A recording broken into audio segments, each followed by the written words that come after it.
Meus amados, a gente está sentindo a ausência de muita gente, né? Talvez a metade. Tem a chuva aí. Eu estava refletindo assim.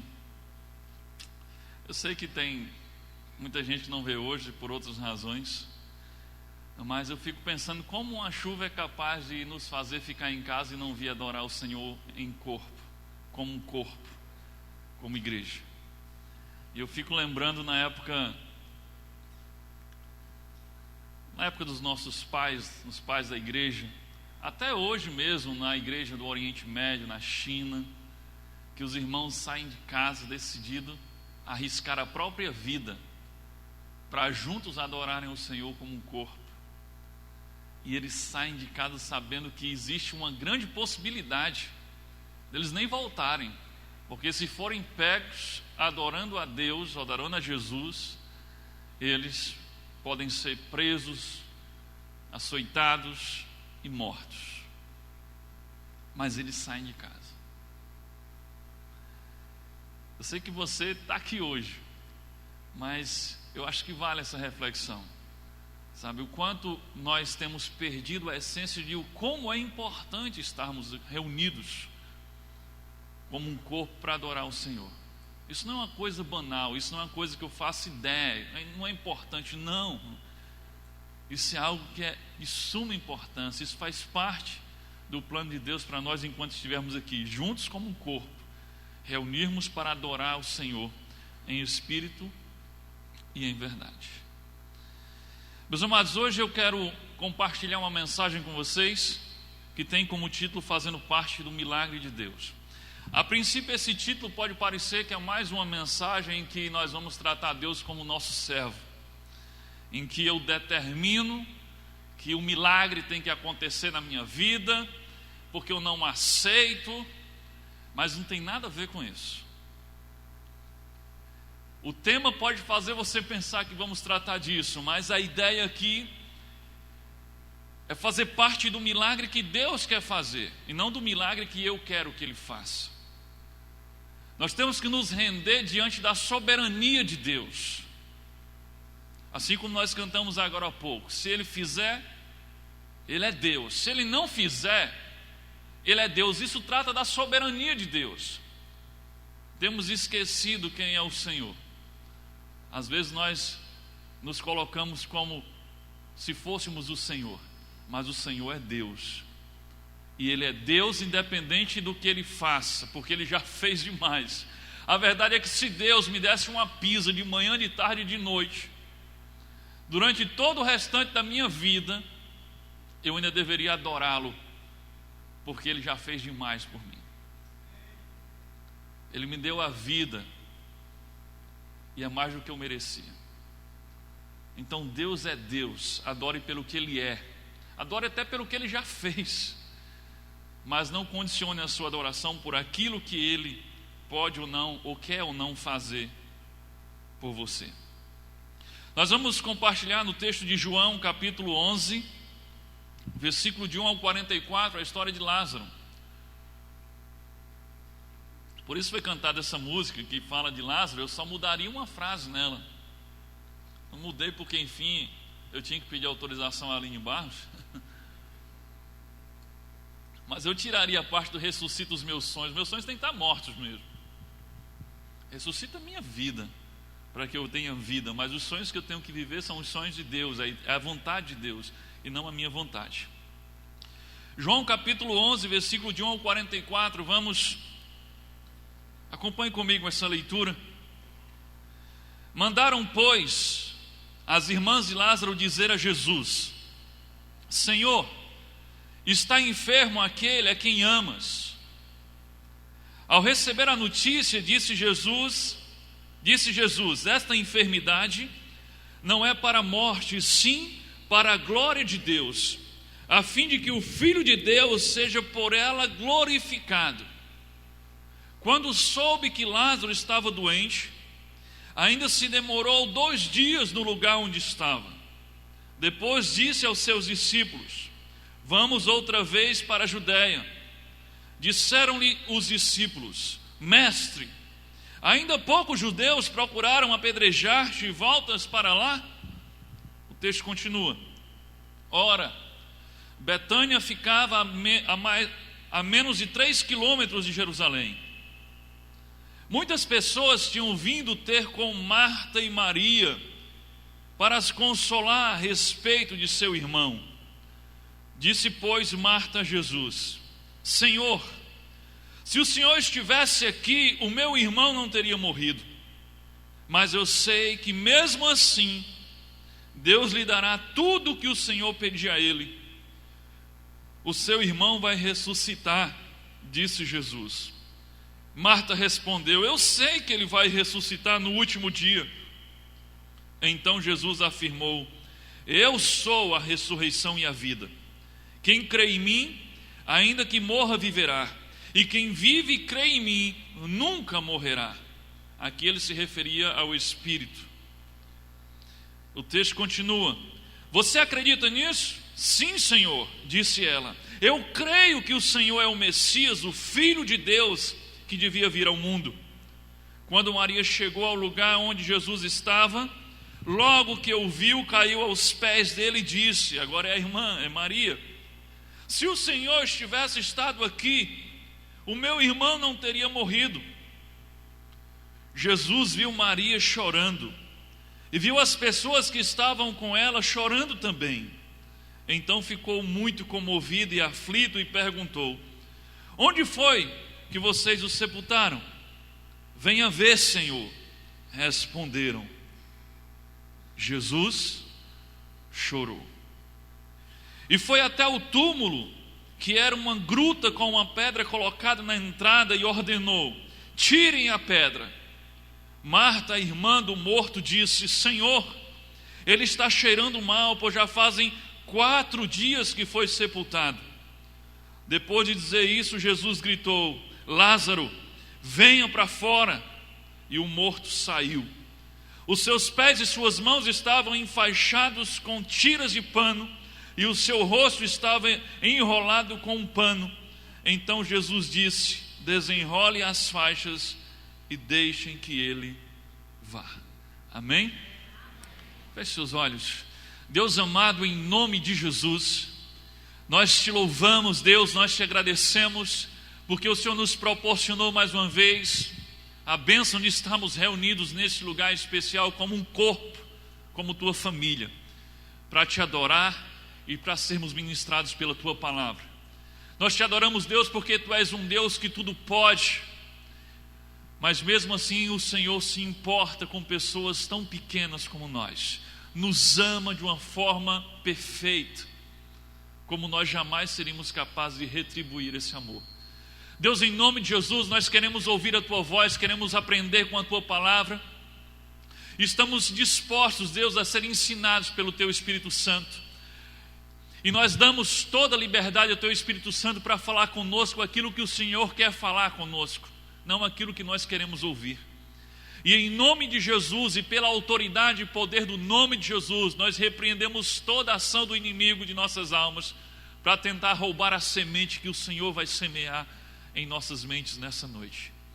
Nós o repreendemos com a autoridade do nome de Jesus e nós consagramos esse templo ao Senhor e nós queremos ouvir a tua voz, e é em nome de Jesus que nós te oramos e já te agradecemos. Amém. A pergunta é a seguinte: o que temos que fazer para sermos parte do milagre de Deus? Entenda que eu não estou perguntando o que é que eu tenho que fazer para que Deus venha atender os meus caprichos. O que é que temos que fazer para que eu seja parte do milagre que Ele quer fazer? O que é que você tem que fazer para cooperar com Deus, para participar daquilo que Deus está fazendo? Pegue seu esboço, pegue a caneta aí, você já pode anotar. Primeira coisa, para sermos parte do milagre de Deus, temos que saber que o tempo de Deus é diferente do nosso tempo. Complete aí. Para fazer parte do milagre de Deus, você precisa entender que o tempo de Deus é diferente do seu tempo.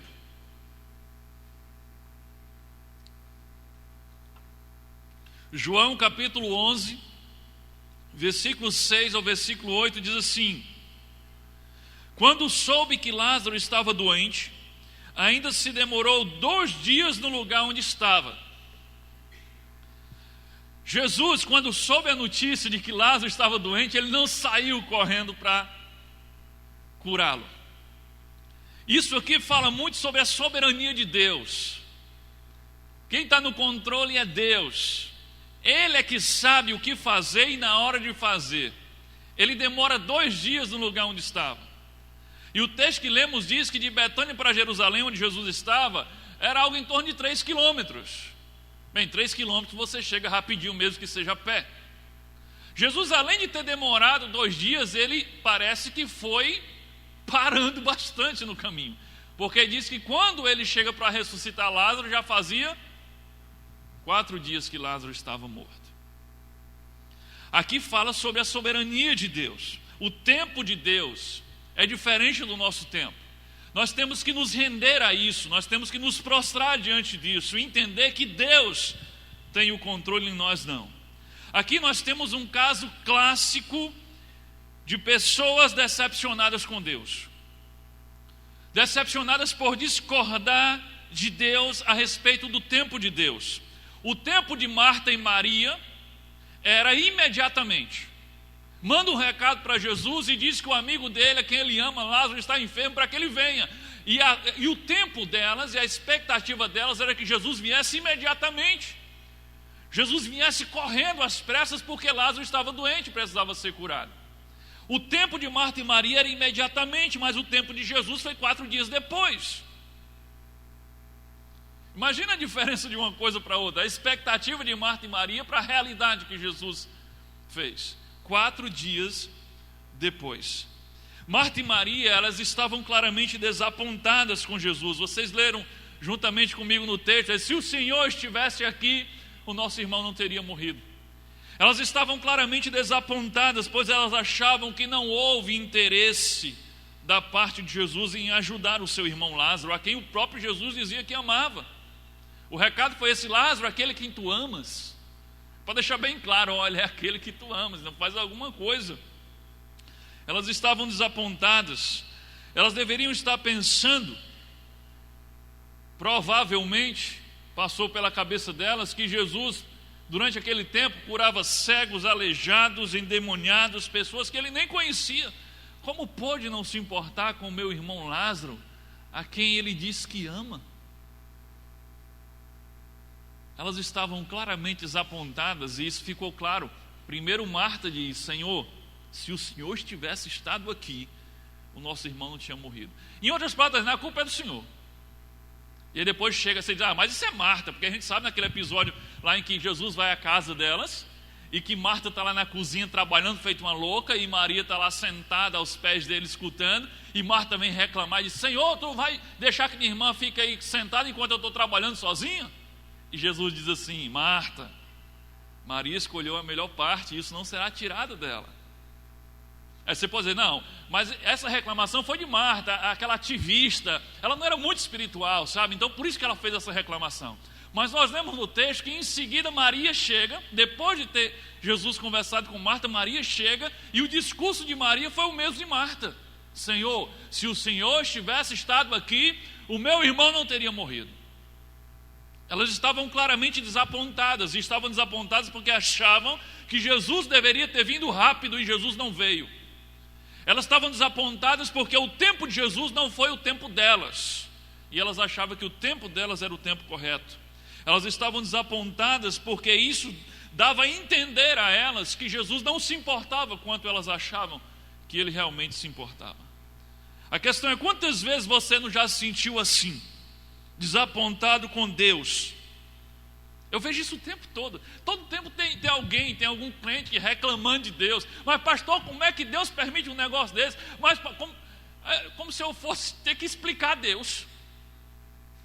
Como se eu tivesse que justificar o que Deus está fazendo. Aí, peraí, quem é um representante aqui de Deus? É o pastor, então o pastor vai se ver comigo. Pastor, me explica aí, como é que Deus permite um negócio desse? Como é que ele pode fazer uma coisa dessa? Por que ele não faz uma coisa dessa? Toda hora tem crente decepcionado com Deus.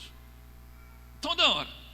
Decepcionado com Deus, porque Deus não agiu no tempo dele, porque Deus não agiu na hora que eles queriam, porque Deus não agiu do jeito que eles queriam, e aí ficam desapontados com Deus. Quantas vezes você não achou que Deus estava sendo incoerente com o amor que Ele afirma ter por você, pelo fato dele não ter chegado no seu socorro na hora que você queria que Ele chegasse? Talvez agora mesmo você esteja vivendo isso, uma decepção com Deus, porque você achava que Deus tinha que ter resolvido uma coisa e Ele não resolveu, Ele tinha que ter chegado e Ele ainda não chegou. E aí você está decepcionado com Ele. Amados, se nós formos procurar na Bíblia episódios em que alguém ficou desapontado com Deus por não concordar com o tempo que Deus escolheu para socorrê-los, ou com o jeito que Deus escolheu para socorrê-los, nós não iríamos terminar essa mensagem hoje. Essa é a coisa mais comum do mundo. A Bíblia está cheia disso, e a igreja também está cheia disso. Vou dar só 2 exemplos. Por exemplo, um exemplo clássico: Abraão. Ele recebeu a promessa de Deus de que Deus faria dele uma grande nação, mas aí depois ele fica desapontado com Deus, porque ele está ficando muito velho, avançado em idade, e nada de ter um filho sequer. Então Abraão, qual o pensamento de Sara e Abraão? Deus está atrasado, Deus esqueceu de nós, Deus não vai cumprir o que prometeu. É tanto que Abraão vai lá e por causa disso ele reclama e ele desobedece a Deus. Ele vai e tem um filho com uma serva. E essa desobediência de Abraão causou problemas até os dias de hoje. Lá no Oriente Médio, aquela brigalhada todinha que você vê lá, são os descendentes de Ismael que dizem: a terra também é nossa. Não é só dos descendentes de Isaac, não.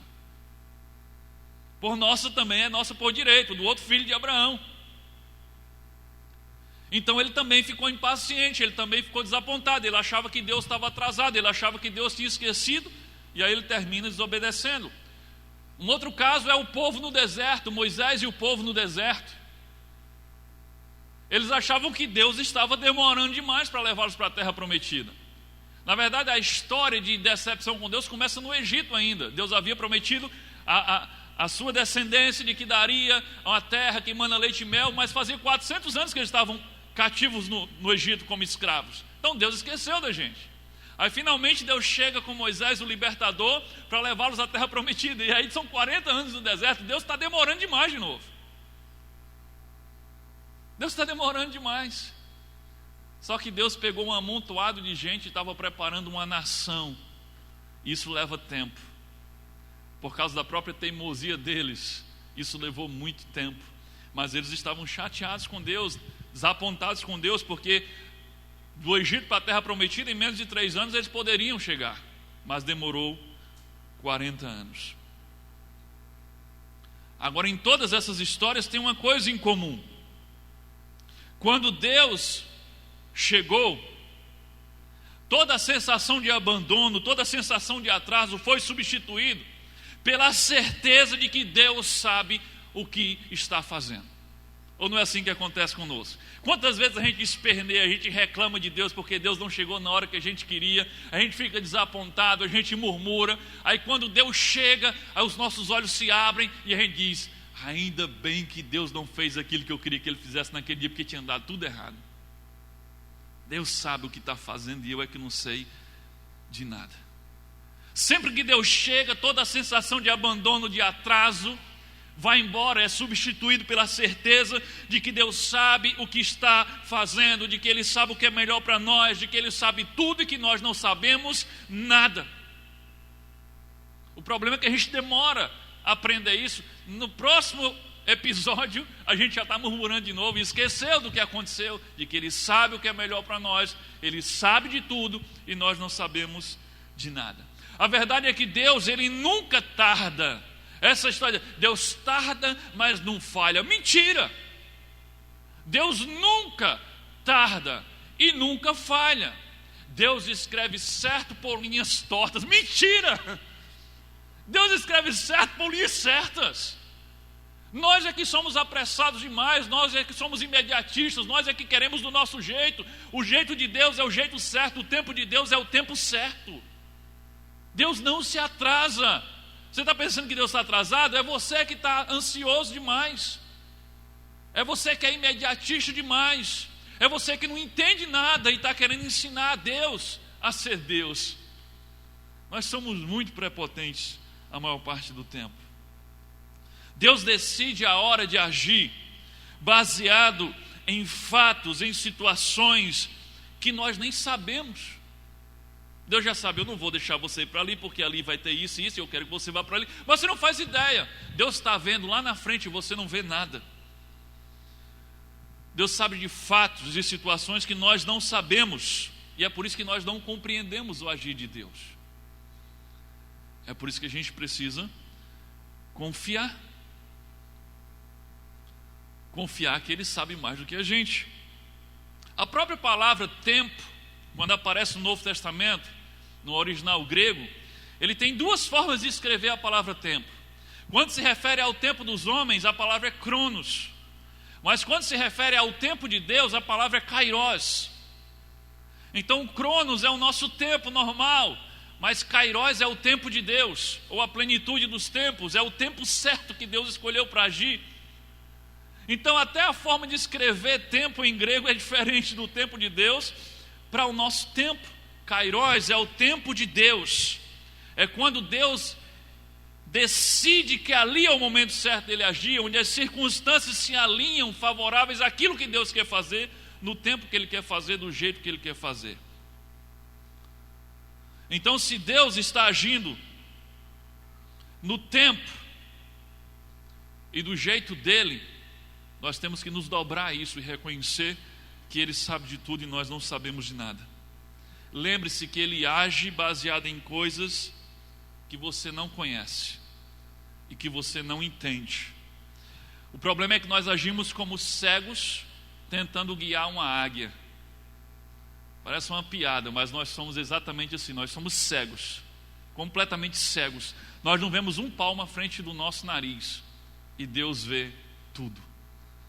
Como posso eu querer dizer a Deus quando agir e como agir? Como pode um cego dizer para aquele que tem a visão por onde andar e onde pisar? Nós somos os cegos. Deus é aquele que tem toda a visão. Então é melhor a gente confiar nele e confiar que Ele tem sempre o melhor para nós. Amém? Segunda coisa que nós precisamos para fazer parte do milagre de Deus. Pegue seu esboço aí. Para sermos parte do milagre de Deus, nós temos que aprender a confiar em Deus, mesmo quando as coisas não fazem nenhum sentido. Continua a ideia da confiança. Você precisa confiar em Deus, mesmo quando as coisas à sua volta não fazem o menor sentido. Olha só, João 11:4. Ao receber a notícia, disse Jesus: esta enfermidade não é para a morte, e sim para a glória de Deus, a fim de que o Filho de Deus seja por ela glorificado. Aqui começa mostrando que Jesus, não era que Jesus estava desinteressado em relação ao caso de Lázaro. Não é que Jesus não amava Lázaro, mas aqui mostra que Jesus tinha um plano para Lázaro. E ele diz: olha, essa enfermidade não é para a morte, mas para a vida, para que se glorifique o nome de Deus através dele. Então Jesus tinha um plano, e era um plano e tanto, que Lázaro seria um instrumento para glorificar o nome de Deus. Esse era o plano de Jesus para ele. O problema é que quanto maior é o plano de Deus, mais é difícil da gente compreender. Quanto maior o plano de Deus, mais difícil é da gente compreender o que Deus está fazendo. Coloque-se no lugar de Marta e Maria. O mensageiro volta lá e diz: olha, Jesus disse que a enfermidade do teu irmão não é para a morte, mas para a vida, para que se glorifique o nome de Deus nele. O que é que ela pensou? Então meu irmão não vai morrer. A lógica de Marta e Maria com certeza foi essa. Jesus disse que essa enfermidade não era para a morte, mas para a vida. Deus vai ser glorificado nele, então pessoal, pode ficar todo mundo tranquilo, nosso irmão não vai morrer, ele vai ficar bom. Aí Lázaro vai piorando e piorando, e em seguida Lázaro morre.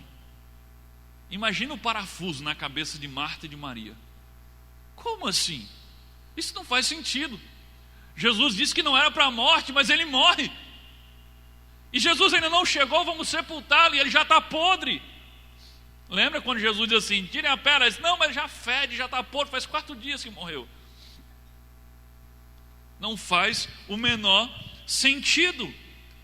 E você precisa confiar em Deus mesmo quando as coisas não fizerem o menor sentido. Lázaro não foi o único felizardo a ser alvo dos incompreensíveis planos de Deus. Isso acontecia todo o tempo. Tem um outro exemplo que eu me lembro, lá em, não está o texto aí no PowerPoint, só vou citar, lá em João 9:1, a partir do versículo 1, que conta que Jesus ia passando com seus discípulos e de repente eles viram um cego de nascença. E aí os discípulos perguntam para Jesus, ainda meio numa cabeça meio que espírita das religiões que eles tinham aprendido aqui, eles dizem assim, quem pecou? Foi ele ou os pais dele que pecaram para que ele nascesse assim? A ideia de que os pecados dos pais dele seriam jogados, punidos sobre ele, por isso ele nasceu cego. E aí Jesus responde lá no texto de João 9, diz assim, nem ele nem os pais deles. Não que ele não pecasse, mas aquela cegueira não era resultado da punição, nem do pecado dos pais dele, nem do pecado dele. Mas ele nasceu assim para que se glorificasse o nome de Deus nele. E aí Jesus vai, cospe no chão, faz uma laminha lá com a sua saliva, pega essa lama, passa nos olhos do cego e diz, vai se lavar no tanque de Siloé. E aí quando ele chega lá no tanque, que ele lava e tira aquela lama dos olhos, ele volta a enxergar. E aí ele começa a testemunhar para todos, inclusive para os fariseus que o questionam. Ele diz, olha, eu não sei quem era direito esse Jesus, só sei que eu era cego e agora vejo. A glória de Deus se manifestou através da vida daquele homem. Aí você pode pensar assim, imagina aquele homem que nasceu cego e talvez passou a maior parte da sua vida cego, imagina a compreensão dele daquela cegueira. Vai dizer para aquele homem, antes da cura, de que aquela cegueira fazia parte de um plano de Deus para ser glorificado nele. Vai dizer isso, ele que era capaz dele bater em você. Que conversa é essa? Nascer cego pode fazer parte de um plano para abençoar a minha vida? Um negócio desse é uma desgraça. Mas no dia que Jesus encontra com ele, Jesus o cura, aí ele entende. Aí ele entende que aquilo era parte de um plano de Deus para glorificar o seu nome através dele, através da vida dele. A mesma coisa acontece com Lázaro. Enquanto ele está morto, ninguém entende nada, não faz o menor sentido. O cego só entendeu que a sua cegueira era parte de um plano de Deus quando Jesus o curou. Marta e Maria só entenderam que a morte de Lázaro fazia parte de um plano de Deus para abençoá-los quando Jesus o ressuscitou. Sabe, de repente nós nos encontramos no olho do furacão, desesperados, achando que Deus esqueceu de nós, achando que Deus não nos ama, achando que Deus é injusto. Mas creia em Deus, mesmo quando nada fizer sentido, mesmo quando parecer que você está perdendo, creia em Deus, mesmo quando nada fizer sentido. Creia que Ele sempre tem um plano para glorificar o nome dEle através de você. Não é para glorificar o seu nome, é para usar você como instrumento para glorificar o nome dEle. E você só vai compreender com clareza quando tudo estiver consumado, quando o morto estiver ressuscitado, quando o cego estiver enxergando.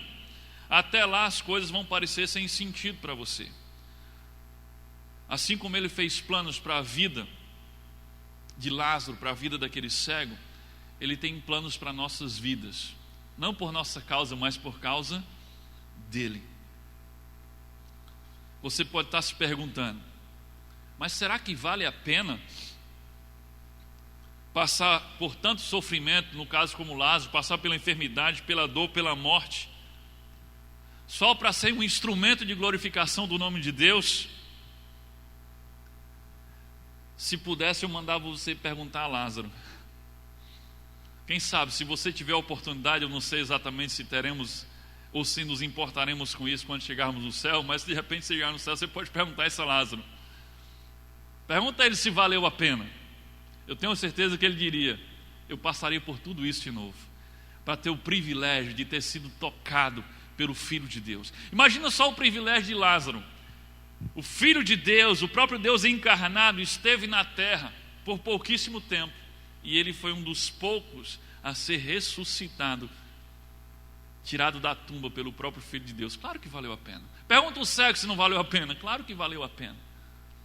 Quando Jesus chega, toda a sensação de atraso se vai, toda a sensação de abandono se vai, e é substituído pela certeza de que Ele sempre sabe o que está fazendo e sempre tem o melhor para nós. Agora é bom lembrar de uma coisa: mesmo sem fazer o menor sentido,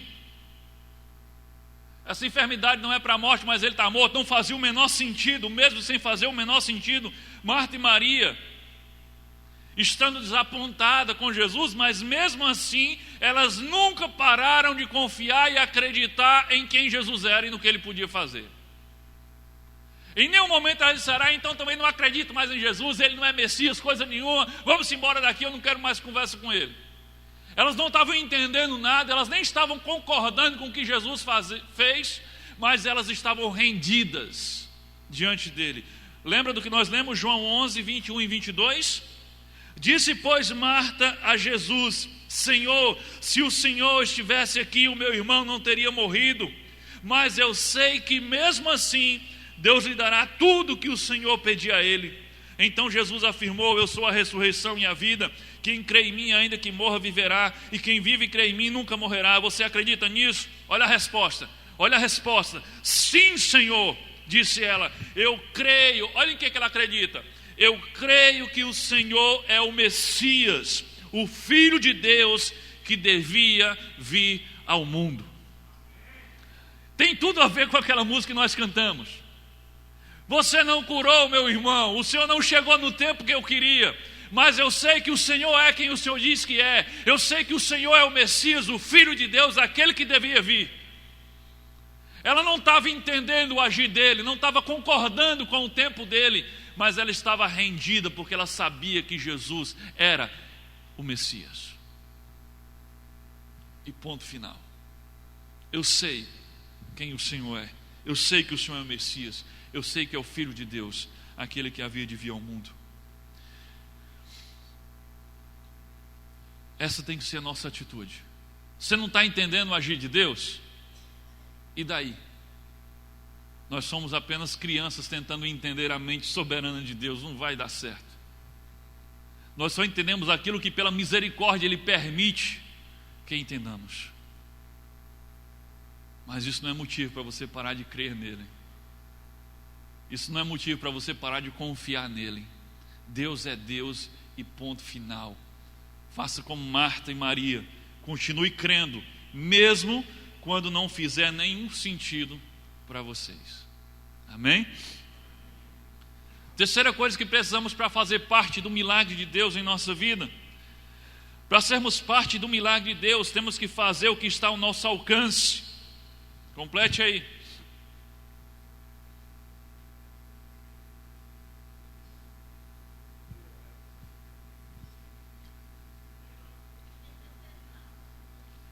Pois escreva aí.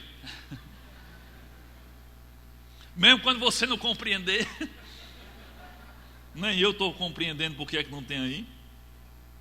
Não tem mais nada aí? Hã? Escreva aí.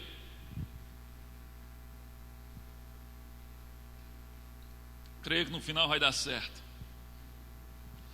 Para sermos parte do milagre de Deus, temos que fazer o que está ao nosso alcance. João 11, 39, 40 diz assim: ele foi até o túmulo, que era uma gruta com uma pedra colocada na entrada, e ordenou: tirem a pedra. Bota só assim: temos que fazer a nossa parte. Olha o texto de João. Ele chega lá diante do túmulo que tinha uma pedra na frente, e o que é que ele diz? Pedra, afaste-se daí. Não, ele diz: tirem a pedra, rolem a pedra. Afinal de contas, vocês podem fazer isso porque foi vocês que colocaram essa pedra aí.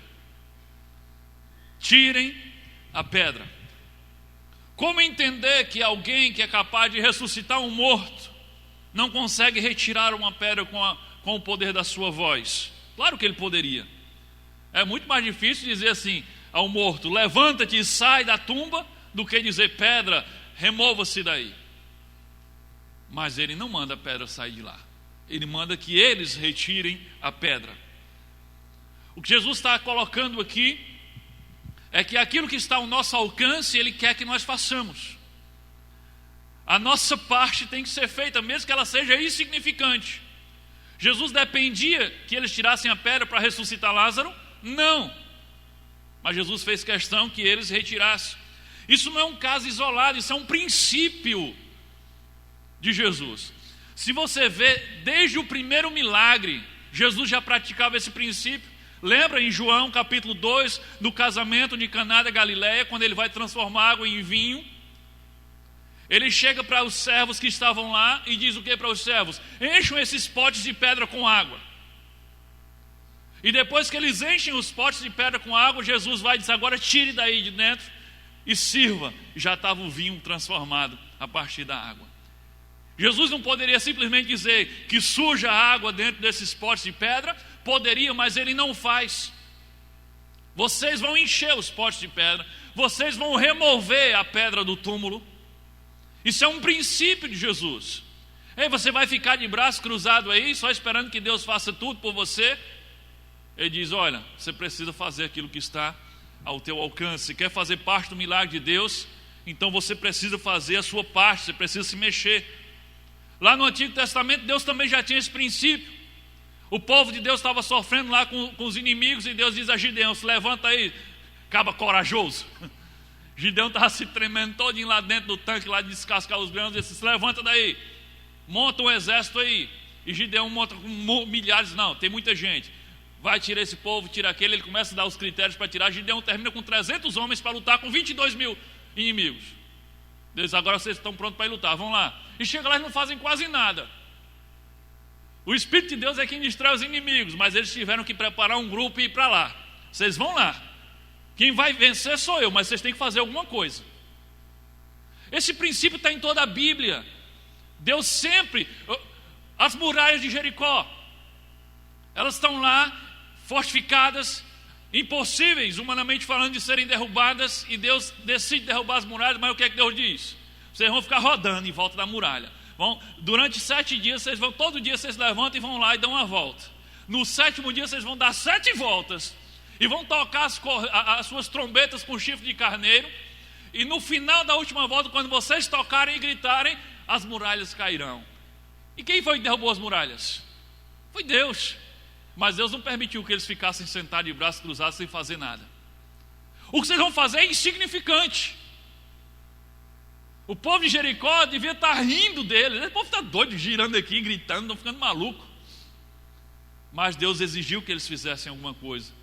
Tirar a pedra é insignificante, encher as talhas com água é insignificante, rodar em volta das muralhas de Jericó é insignificante. Você está pensando assim: eu tenho que fazer isso, mas isso não resolve o meu problema. Eu preciso de alguma coisa. O que é que você pode fazer? O que é que você pode fazer? Faça. O que está ao seu alcance? Faça, mesmo que seja insignificante. Descruze os braços.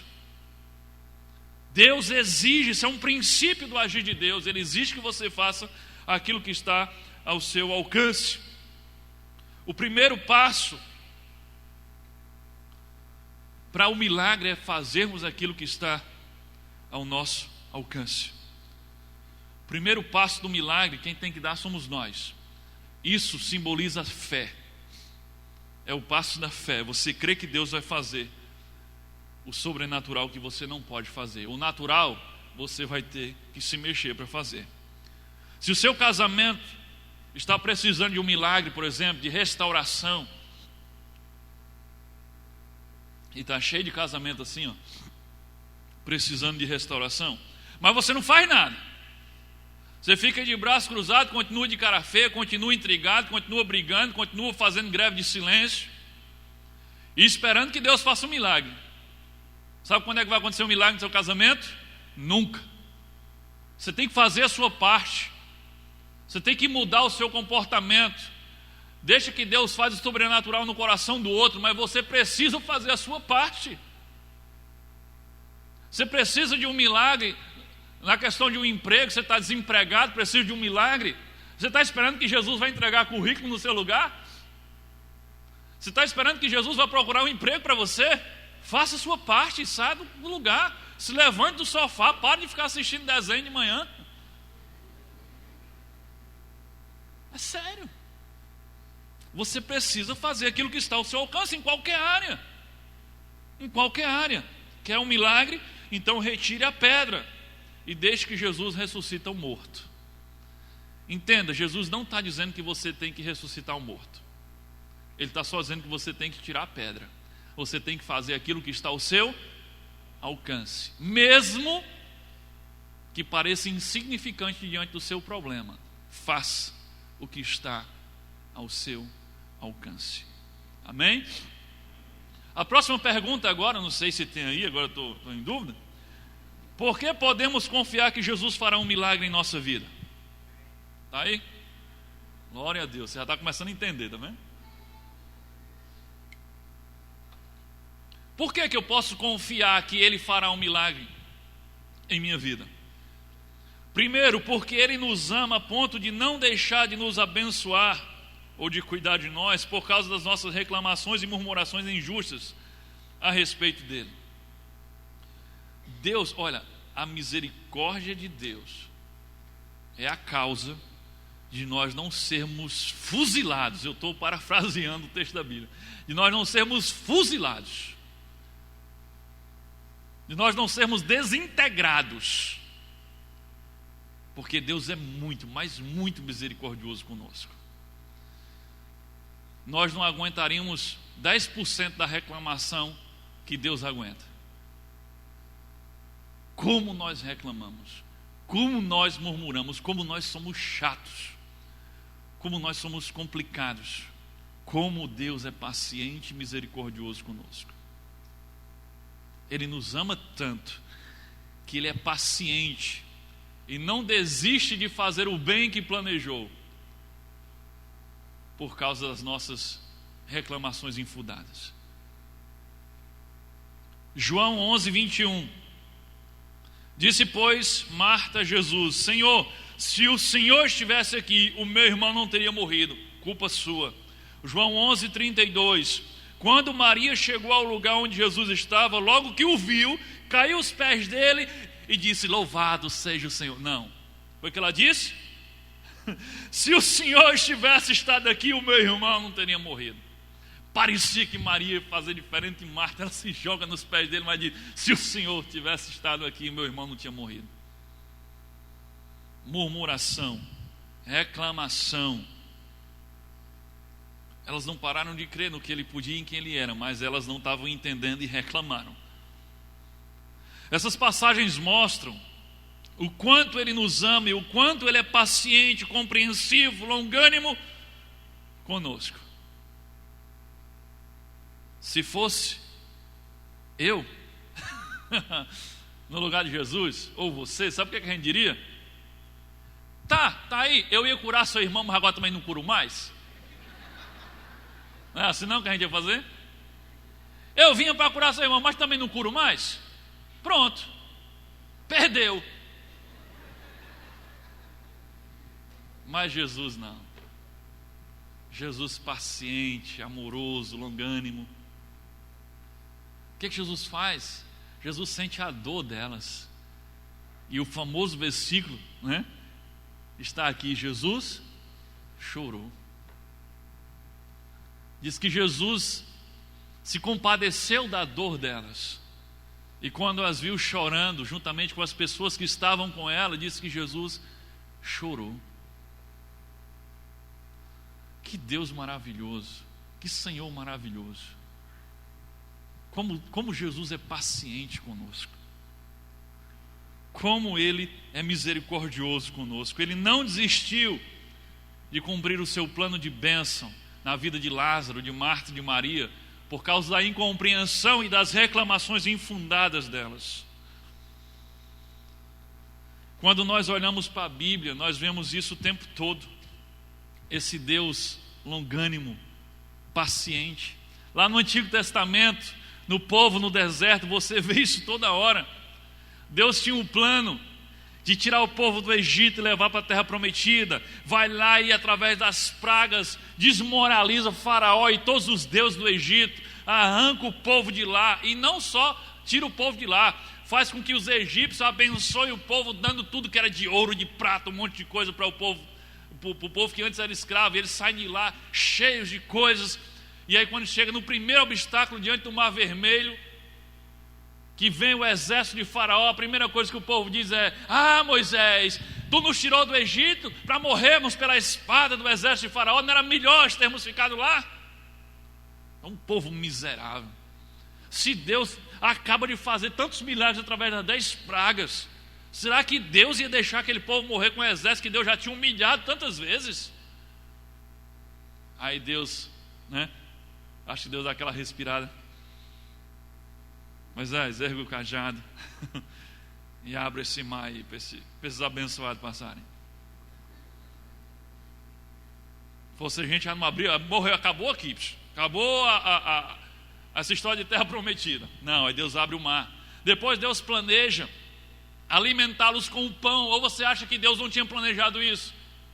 Deus estava levando eles para passar tanto tempo no deserto e comer o quê? Deus já tinha planejado que seria o pão do céu. Mas o povo começa: ah, Moisés, o Senhor nos tirou do Egito, onde nós comíamos panelas de carne. Que mentira! Mas nós somos assim. Nós gostamos de lembrar do Egito como se fosse melhor do que o que era. E nos trouxe para o deserto para morrermos de fome. Aí Deus de novo é paciente. E Deus manda o maná, o pão do céu, que cai todos os dias para alimentar o seu povo.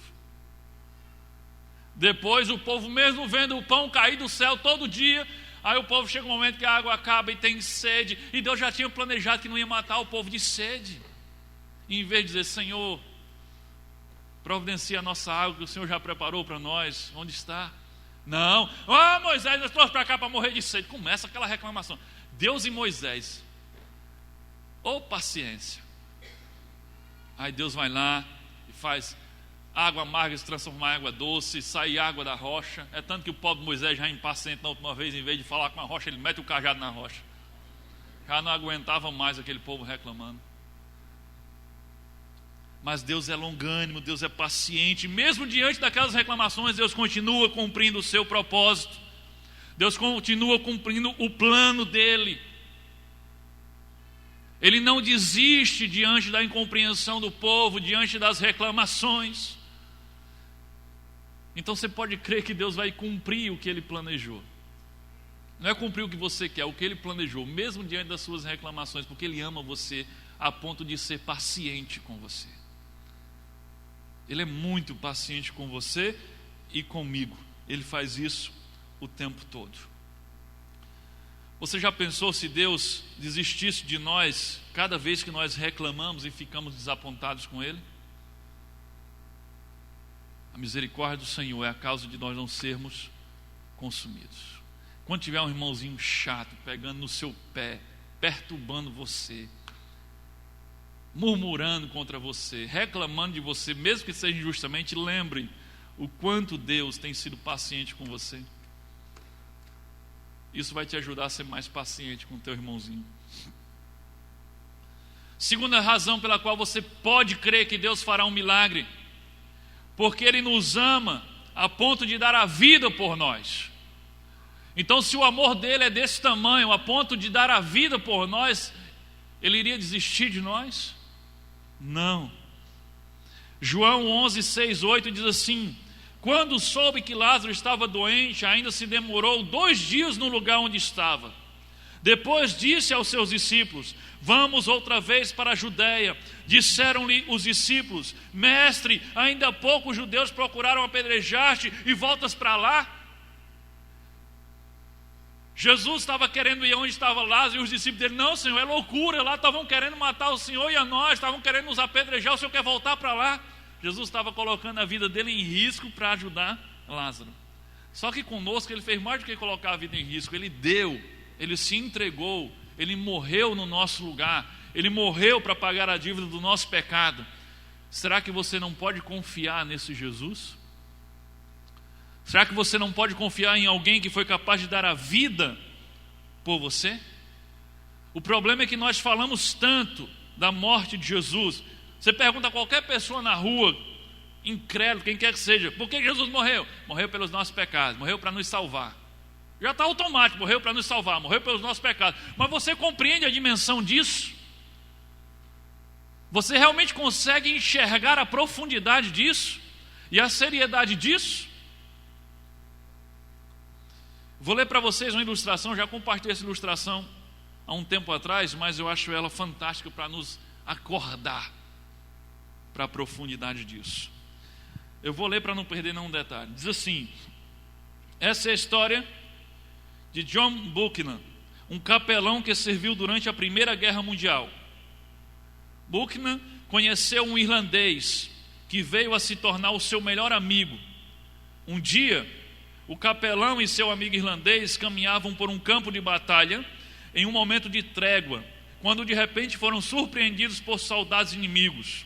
Uma granada foi arremessada em direção a eles. O capelão disse que na hora ficou paralisado, esperando a granada explodir e os matar. Porém, o amigo irlandês não teve a mesma atitude do capelão. Ele correu para a granada e a abraçou, cobrindo-a com o seu próprio corpo. Quando a granada explodiu, o capelão tinha aos seus pés pedaços de um corpo completamente mutilado e irreconhecível. Pelo resto de sua vida, aquele capelão jamais passou um dia sequer sem se lembrar de que, se estava vivo, era porque o seu amigo irlandês havia morrido por ele. O capelão dizia que, ao ver aquele corpo aos seus pés, pôde compreender melhor o que o Novo Testamento quer dizer ao afirmar que Jesus morreu para que nós tivéssemos vida. Aquele capelão, ele nunca esqueceu que alguém tinha morrido por ele, porque ele viu alguém morrendo diante dele. Nós sabemos que Jesus morreu por nós, mas isso não faz a menor diferença para a maioria de nós. Isso é só uma teoria religiosa para a maioria de nós. Nós vivemos sem compreender as dimensões disso, a profundidade disso. Nós não compreendemos o quanto isso é profundo. Aquele irlandês, ele se abraçou com uma granada para salvar a vida do amigo. Jesus, ele não se abraçou com uma granada, teria sido muito fácil. Jesus se abraçou com uma cruz. Ele foi açoitado, dilacerado, crucificado. Foi muito mais sério do que morrer com uma granada. Ele morreu numa cruz por mim e por você, para que você tivesse vida.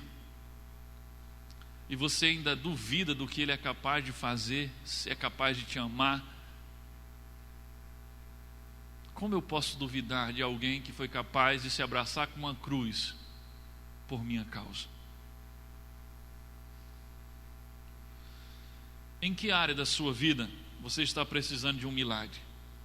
Casamento, em relação com os filhos, com os pais, relação com Deus. Talvez essa seja a área mais importante que você está precisando de um milagre. Você precisa fazer a sua parte e esperar o tempo dele, do jeito dele, e seguir confiando mesmo quando não estiver entendendo o que ele está fazendo. Amém?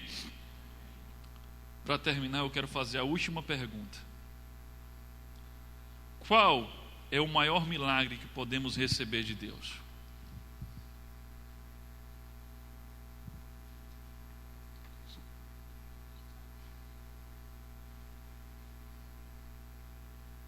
Quando a gente fala receber milagre, fazer parte do milagre, ela está pensando: dinheiro, casa, carro. Essa mente religiosa da prosperidade, bitolou todo mundo, e quando você fala em um milagre na minha vida, você já está pensando em dinheiro, em casa, em ter, em dívida. Qual é o maior milagre que podemos receber de Deus? Complete aí. Ter de volta a vida. Ressuscitar, literalmente dos mortos, assim como aconteceu com Lázaro. João 11, 39, 40. E ele foi até o túmulo, que era uma gruta com uma pedra colocada na entrada, e ordenou: tirem a pedra. Marta, a irmã do morto, disse: Senhor, se ele está cheirando mal, pois já fazem 4 dias que foi sepultado. Depois de dizer isso, Jesus gritou: Lázaro, venha para fora. E o morto, que não estava mais morto, saiu. Aqui é um caso extremo. Ele estava não somente morto, ele estava sepultado. Não estava somente sepultado, ele estava podre, em decomposição. E Jesus disse: saia, volte à vida. Não importa em que estado a sua vida esteja, Jesus pode e Ele quer lhe dar uma vida nova. A muitos de vocês Ele já deu a vida nova. Por que é que Jesus tem sempre que estar acrescentando alguma coisa? Ele nos deu vida, Ele nos tirou da morte, Ele nos fez nascer de novo. Por que que temos que estar o tempo todo questionando, reclamando, tristes, apontados com Deus? Porque Ele não nos dá algo mais do que a vida. O maior milagre que Deus tem para te dar é vida, é nascer de novo, é trazer de volta a vida. Foi assim com Lázaro e tem sido muito mais assim conosco, porque eu estou falando de questões espirituais. Mas é provável que alguém aqui possa estar dizendo: espera aí, mas eu não preciso ser trazido de volta à vida, porque eu não estou morto, eu estou bem, eu não estou sepultado, eu não estou em decomposição. Mas é porque falta conhecimento da palavra para você, porque o que a Bíblia diz é que aquele que não tem Jesus, aquele que não nasceu de novo, aquele que não recebeu Jesus como Senhor da sua vida, aquele que não se rendeu à soberania de Deus, não entregou sua vida a Ele, está morto, espiritualmente falando. Olha o que diz Efésios 2:1. Ele vos deu vida, estando vós mortos nos vossos delitos e pecados. O homem sem Deus, a Bíblia diz que ele está num estado de morte espiritual. Por que morte? Porque Deus é a fonte de toda a vida, e está separado de Deus, está morto espiritualmente. Sabe qual é o maior milagre que Deus tem para você? É trazer você de volta à vida, é fazer você experimentar o novo nascimento, é você nascer do Espírito para viver uma nova vida com Cristo. Todo aquele que não tem um compromisso de vida com Jesus e consequentemente não teve os seus pecados perdoados, está espiritualmente morto, e assim como Lázaro está precisando ser trazido de volta à vida. E Jesus não somente pode, mas Ele quer te dar essa vida. Foi por isso que Ele morreu na cruz, para que isso fosse possível. Ele pagou a dívida do teu pecado, para que o pecado e a morte não tivessem domínio sobre você.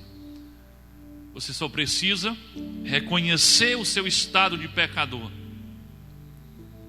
pedir misericórdia a Jesus e recebê-lo como o Senhor da sua vida, assim como o ladrão na cruz fez. Estamos aqui porque de fato merecemos, de fato somos imprestáveis. Ele não. E aí depois ele diz: Senhor, tem misericórdia, lembra-te de mim quando entrares no teu reino. Reconheceu que é pecador, reconheceu o seu estado de morte espiritual e pediu misericórdia ao Senhor.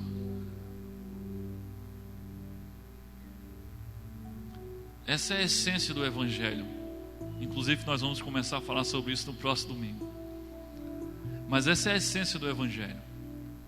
O homem precisa reconhecer o seu estado de pecador, de morto e afastado de Deus,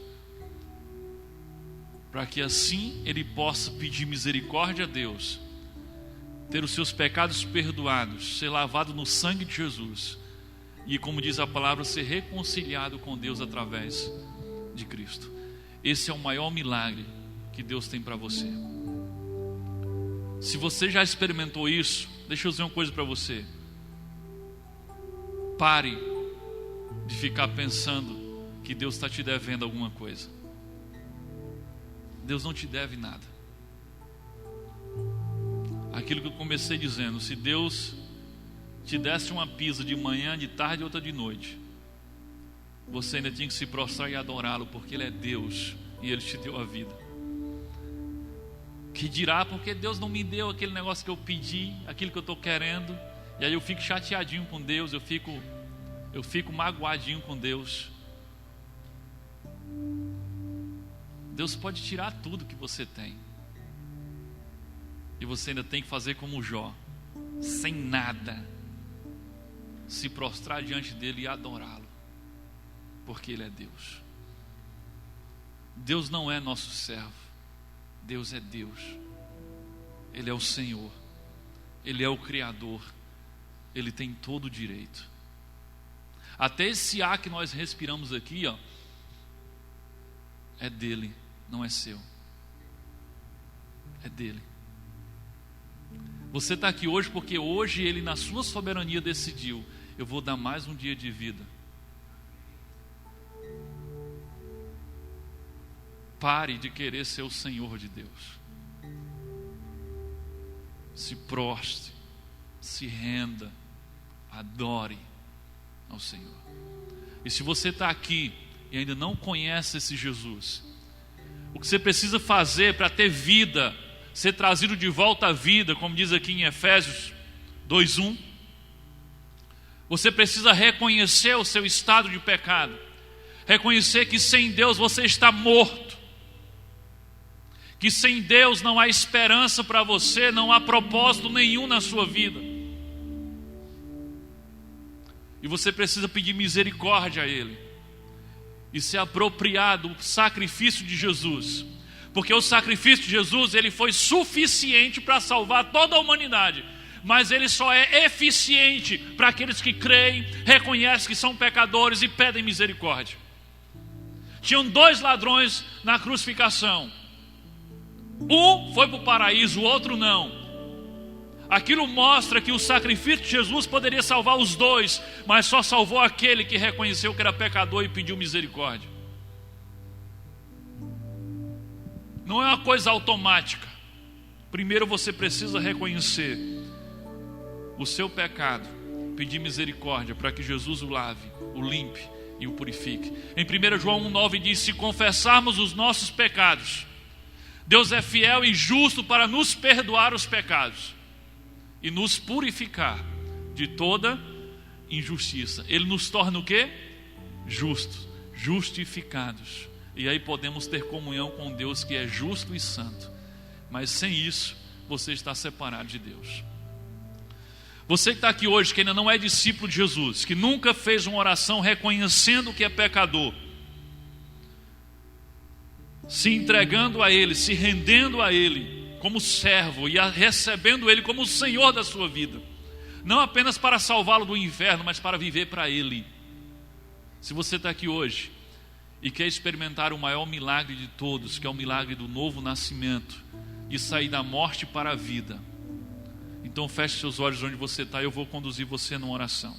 Essa oração é só o primeiro passo, mas começa por aí, onde você vai reconhecer que é pecador e vai convidar Jesus para entrar no seu coração, na sua vida, no seu dia a dia e ser o teu Senhor. Você quer isso para você? Eu não estou entendendo tudo. Marta e Maria também não estavam entendendo, mas elas sabiam que podiam confiar em Jesus. Onde você está? Se você quer ser discípulo de Jesus, feche seus olhos e faça essa oração de todo o seu coração. Essa não é uma oração para tornar você membro da Igreja Batista, é uma oração para tornar você discípulo de Jesus. Diga assim: Senhor Deus, em nome de Jesus, eu reconheço o meu estado pecador. Eu reconheço que não mereço a salvação. Eu reconheço que tenho falhado contigo. Eu reconheço que eu preciso do teu perdão e da tua misericórdia na minha vida. Me perdoa, Senhor, porque tenho vivido para mim mesmo. Tenho vivido de acordo com as minhas vontades e não tenho considerado a tua vontade para mim. Reconheço que sou pó, reconheço que sou pequeno, reconheço que dependo de ti e peço tua misericórdia sobre mim. Entra no meu coração, entra na minha mente, entra na minha vida. Faz morada em mim, seja o meu Senhor.